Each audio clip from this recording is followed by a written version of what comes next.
आपल्याकडे ना वांग्याचे तसे बरेच प्रकार आहेत बघा ना, वांग्याची भाजी, वांग्याचे काप, भरली वांगी, वांग्याचा भात आणि वांग्याचं भरीत। तोंडाला पाणी सुटलं ना। आपण आज तेच करणार आहोत, वांग्याचं भरीत। पण काय होतं, भरीत करताना ते गॅसवर भाजावं लागतं वांग, मग ते सोलावं लागतं आणि मग ते कुस्करावं लागतं। तसे ना बरेच प्रोसेस आहेत ते करायला आणि दिसताना वांगी दिसतात भरपूर, पण भरीत होतं ते अगदी थोडंसं। त्यातल्या त्या सोप्या पद्धतीने आपल्याला कसं वांग्याचं भरीत करता येईल ते आज आपण बघूयात।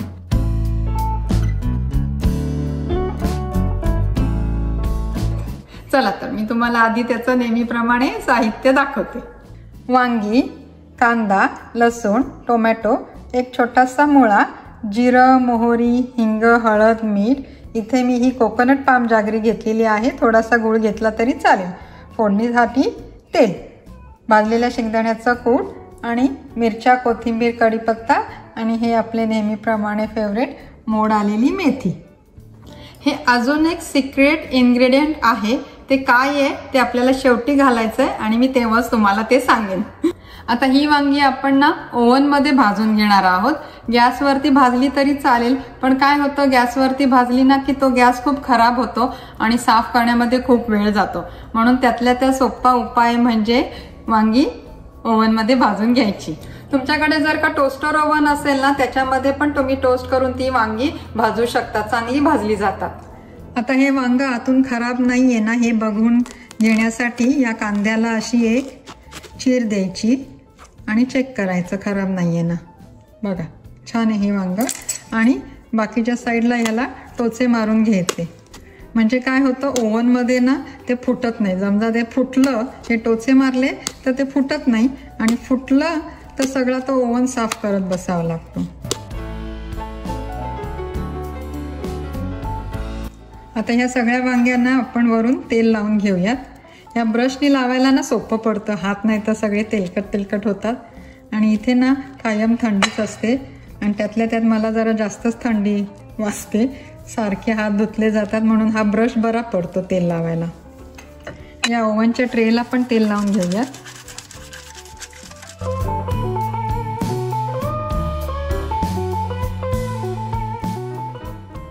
आता ही वांगी ओव्हन मध्ये ठेवून देते आणि ब्रॉईलला लावते ओव्हन 5 मिनिटासाठी।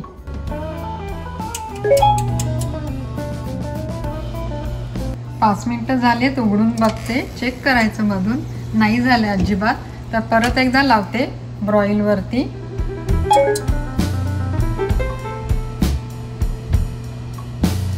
8 मिनिटासाठी।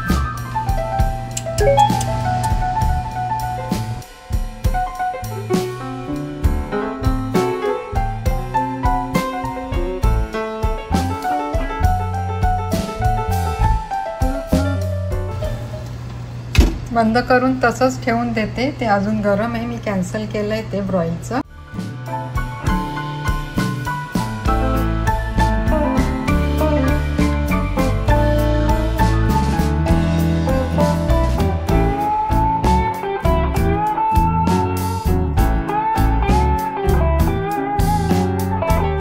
असं थोडं कापून फूड प्रोसेसरच्या भांड्यामध्ये घालते।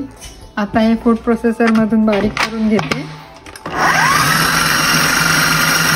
फूड प्रोसेसर नसेल तर हाताने कुस्करू शकता, किंवा हे मॅश करायचं असं असेल तुमच्याकडे तर भांड्यात ठेवून हे असं मॅश करू शकता। आता भांडं गॅसवरती गरम करायला ठेवलेलं आहे, त्याच्यामध्ये थोडं तेल घालते। कोकोनट ऑइल असल्यामुळे लगेच गरम होतं ते आणि वाफ येते। मोहरी घालते, मोहरी तडतडते। आता जिरं घालते, भरपूर कढीपत्ता चुरून, हिरव्या मिरच्या चिरलेल्या, लांबट चिरायचा म्हणजे मला त्या दाताखाली येते। बारीक बारीक चिरल्या तर काय होतं, एकदम दाताखाली ती मिरची येते आणि खूप तिखट लागतं। मोड आलेली मेथी, लसूण बारीक करून घेतलेला आहे मिक्सर मध्ये, तो घालते।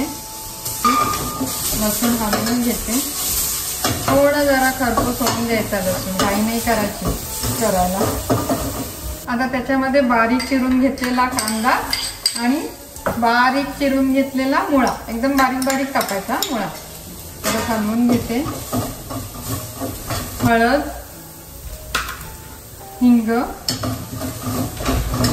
आता 2 मिनिटं झाले, झाकून ठेवलाय कांदा। आता त्याच्यामध्ये बारीक चिरलेला टोमॅटो घालते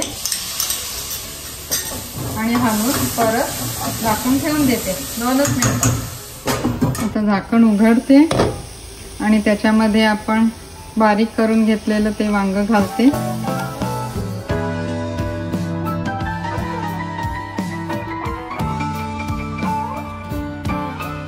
मीठ घालते आणि परत एक वाफ येईपर्यंत झाकून ठेवून देते।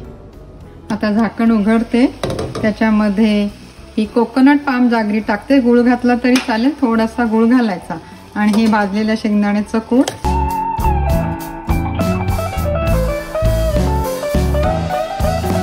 सुरुवातीला मी तुम्हाला म्हटलं की हे मी तुम्हाला शेवटी सांगेन काय आहे, तर हा आहे मॅगी मसाला। दुकानातला मॅगी मसाला नाही हा, घरी बनवलेला। या मॅगी मसाल्याची तुम्हाला जर का रेसिपी हवी असेल तर इकडे क्लिक करा। तर आता हा मसाला आपण याच्यात घालूया आणि परत हलवून झाकून एक वाफ येईपर्यंत ठेवून देतो।